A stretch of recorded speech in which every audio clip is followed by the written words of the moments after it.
Happy lunch hour, gang. I'm going to do something different. I'm going to talk about something that is the polar opposite of what you hear on so many different preparedness channels. You know, there's many channels out there that'll tell you, buy this or you're gonna die, right? I want to talk about a whole bunch of stuff that preppers have a tendency to waste money on at the risk of not having something else. Okay. I mean, if you've got $100 in your budget for the month or whatever time to buy stuff, don't go buy this stuff. It's a waste of money. Go buy something else you need. Some of these things I have made the mistake of buying myself, so it's personal experience. I mean, nobody's perfect at this. I've made mistakes along the way too. Anybody that tells you they haven't is lying to you. So I want to give you my top 10 things to not buy. Agree with me, disagree with me. There'll probably be people that say, oh no, I absolutely disagree. And that's fine. That's your opinion. This is my opinion. Okay. Many of you will have other stories of things that you've bought that are now in a back corner of the garage, that you sold in a garage sale, that you gifted off to somebody else, that you threw out because it was a waste of money. And we've all done a lot of that in our lives. We know it, you know. How many of you guys spent money on, I don't know, Atari 2600 video games? Do you still have it? Probably not, but you spent money on it back in the day. Just saying, okay. So 10 things that my opinion is don't buy. Number 1, this one is very common. Pre-made bug-out bags. Go to the store, go online. Hey, buy this backpack. It's got everything you need in it to survive, you know, living out in the woods or whatever it is you're trying to get somewhere else. We've all seen them advertised. No, I've never bought one. I did a video, a couple of years ago on my bug-out bag and did a whole layout on my kitchen table of what's in my bag. That's the point. What's in your bag? You buy these pre-made bug-out bags and it doesn't take into consideration whatsoever if you live in the city, if you live in the suburbs, if you live in the country. You know, buying a bug-out bag, a pre-made bag that's got rattlesnake venom antidote and you live in Juneau, Alaska, probably a waste of money, okay? Build your own bug-out bag. Get yourself a decent quality backpack of some sort. It doesn't have to be one of these huge ones, you know, that you see these guys hiking mountains with. Just a regular, what the kids would call a book bag. And pack it up with enough stuff to get you about 2 to 3 days, depending on where you live. Hey, maybe you want to have ski mask and knit hat and gloves in it. Maybe you live in Miami and you don't, okay? The other thing I've said before about bug-out bags is make sure you open them and rotate them every 6 months, winter and summer. Because for me here in the winter, it gets cold. It gets down, we can get down to single digits. At that point, I want to have a ski hat and gloves. In the middle of July, I don't need it. So I need to make sure that I switch out my bag and put in summer weight stuff versus winter weight stuff, okay? I want to grab that bag and go. I don't want to be going, oh crap, it's the middle of July and I've got a scarf in there. Waste of space. Number 2, pre-made first aid kits. Now, I will qualify here that there are some good ones. Very few. Bear Independence got his IFAC. That's a good one. But most people will go to Walmart, go to Walgreens, and they'll buy a first aid kit and think, I got it. Open the thing up. What do you have? Oh, there's some Q-tips in there, maybe a couple of bandages, you know, a roll of cotton tape. I mean, that's great if you skin your knee. It's not going to do you any good if you get a stab wound from a tree branch, let alone a knife, in your leg, a broken arm, something. You need to have, you know, things in there like blood clot or a Israeli bandage, a tourniquet, those sorts of things. Build your own first aid kit. In the long run, you're going to save money. Maybe you go buy the bag, okay, for a first aid kit, and then put stuff in there. If you know people who work in the medical profession, sometimes they can get you some of this stuff from the office, if you will. Oh, we just got a whole bunch more gauze pads in, for example, and we've got to get rid of the old stock to put in the new stock. It's a gauze pad. It's still good, okay, but they've got to rotate it. All right, put those in there. You want to have all that sort of stuff. Number 3, knives. I'm not saying don't own them. I'm just going to ask you an honest question. How many do you own? 3, 5, 10, 30, 50? Really? Okay. How much money have you spent on knives? Most knife guys will buy quality knives. That'll cost them quality money. For an SHTF situation, you basically need 3 knives. You need a good sharp pocket knife, a folding knife, okay? I mean, I've got an O knife. I love the thing. It's 3-inch blade. It stays sharp, good hardened steel, good. You need a full tang fixed blade knife. I know a lot of people like K-bars. I've got a K-bar. It does great strapped onto my LBE, then tied onto my thigh, and it's good. Other people don't like them. That's fine. My theory, if it's good enough for the Marines, it's good enough for me. Okay. And then a good machete. And you'll find many uses for that, not just chopping through the woods. It's also great for taking down corn stalks for that reason. Okay. But that's it. You don't need 15 pocket knives. You don't need 6 K-bars. I mean, you only got 2 hands, guys. Okay. Have one good quality of each one, maybe 2 in case it breaks. I'll give you that.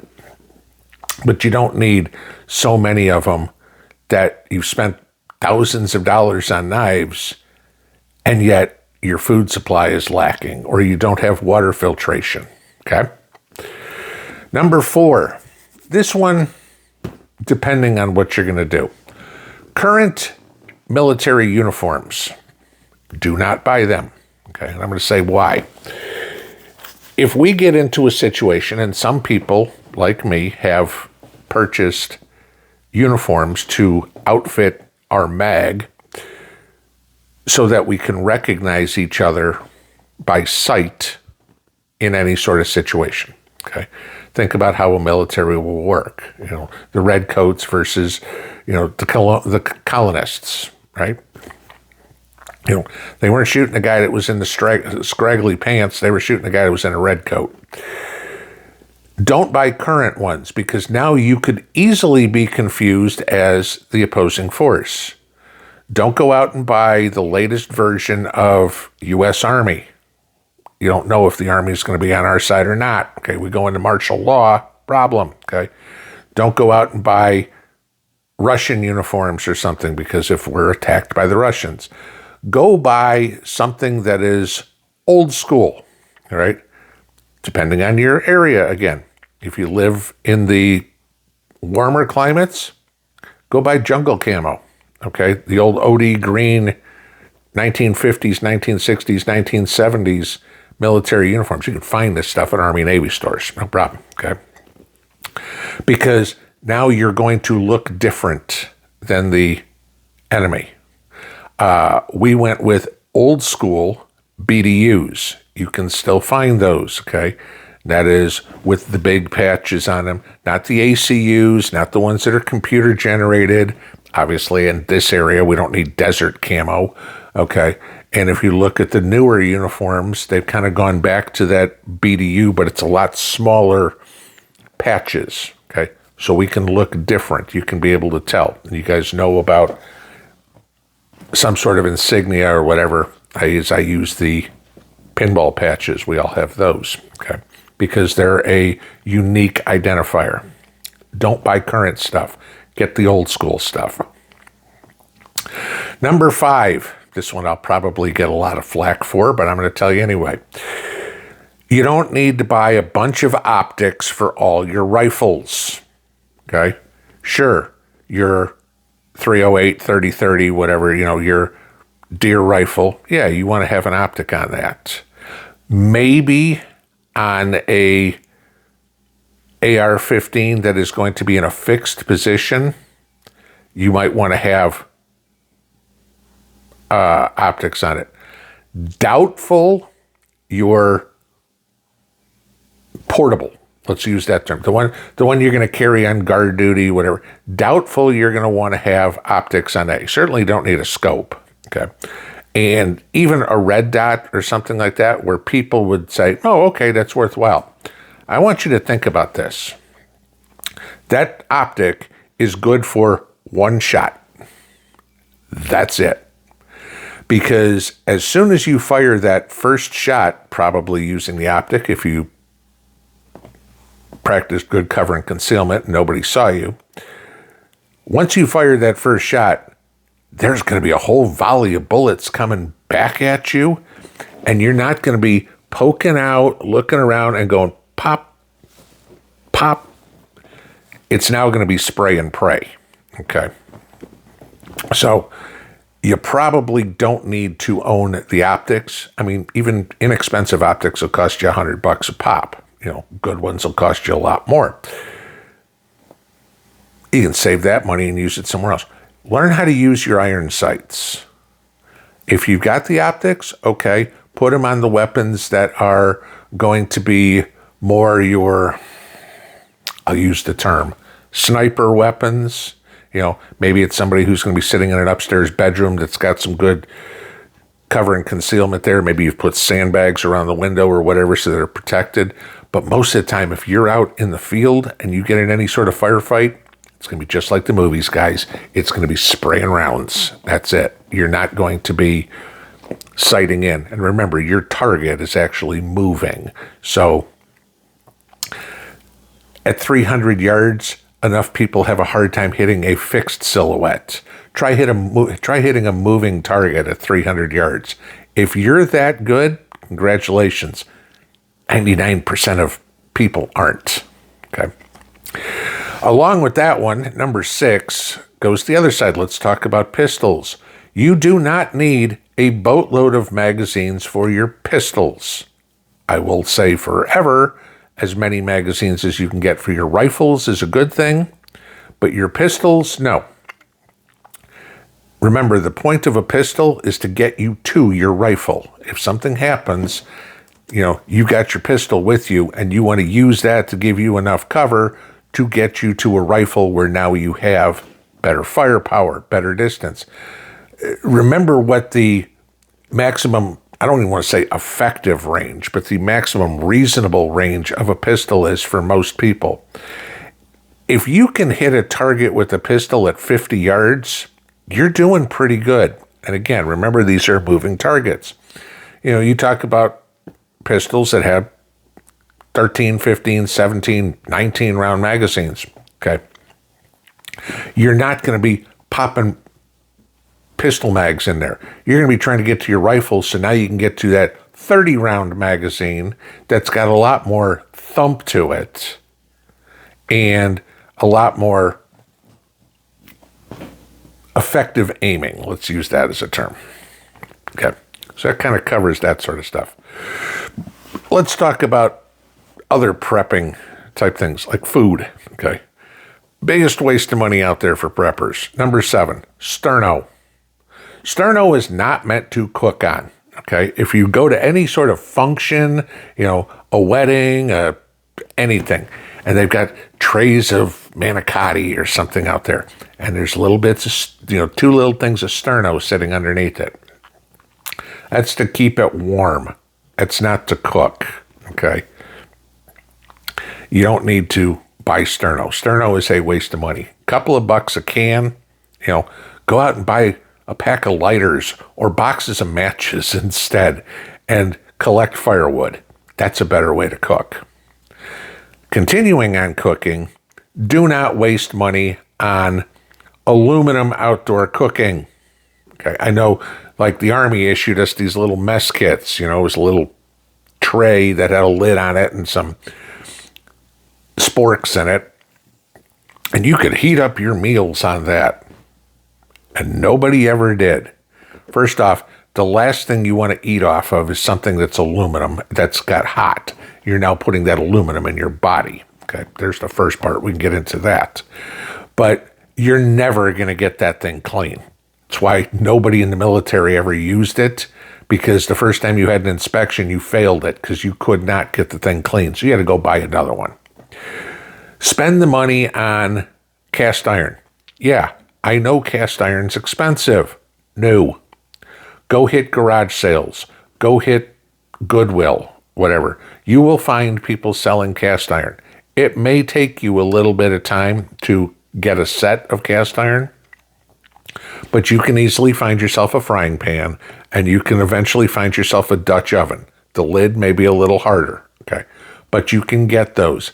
And cleaning off old cast iron is easy. And, I mean, obviously you want to do it. It's probably rusty or anything. That's why they're selling it. Clean all that up, season it up, and it's as good as new. More on food. Number 9, waste no money. MREs and these dehydrated food buckets. Do not waste your money on it.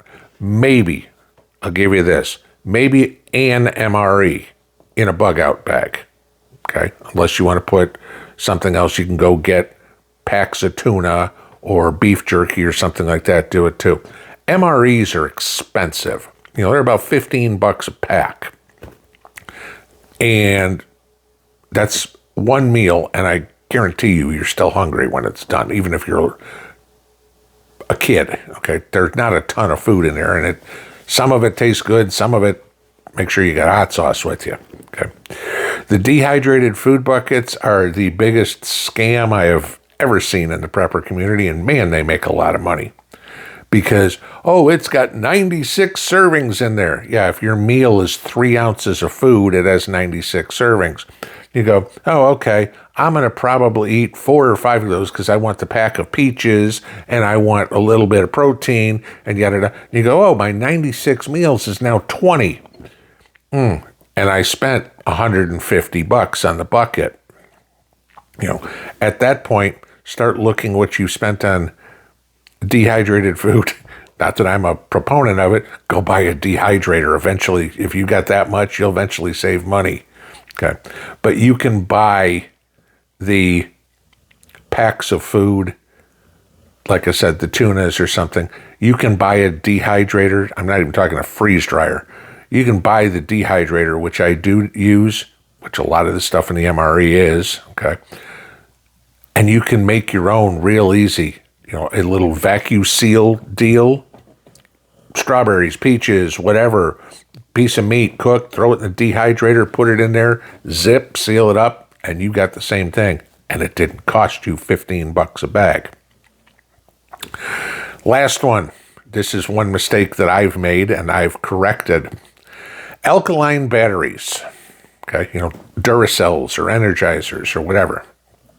You need them for your handheld radios, you need them for optics, night vision device, whatever. Do not buy alkaline batteries. If you go to the store now and see what they cost, first off, I mean, you'll buy a pack of Duracell AA's or AAA's or whatever it is. It'll cost you $30 for the big box of them that's got, what, 25 batteries, maybe 30 batteries in it. And how many times have you been using your mouse or using your TV remote and the battery goes dead and you're like, oh crap, I don't have another one.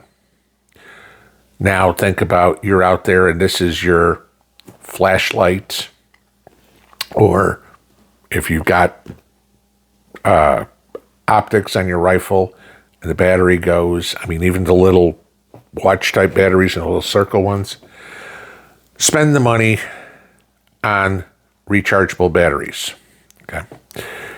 And before somebody says to me, oh, gee, you know, a lot good that's going to do to you when the electricity goes out, I'll agree. But those of you guys that have watched the channel long enough know that I have solar generators.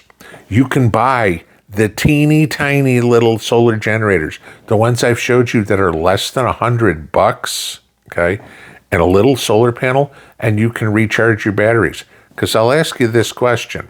If you don't have any way to recharge it, and you've got an alkaline battery, or you got a rechargeable battery, and no way to recharge it, you basically would have to throw it out, right?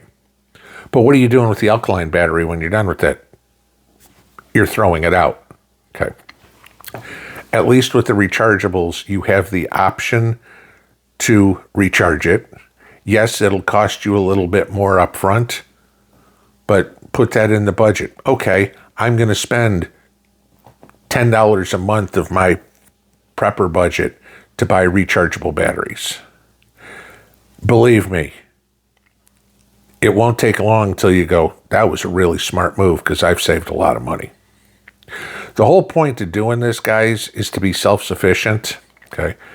And you guys well know that one of the things that drives me absolutely nuts is seeing money wasted, okay?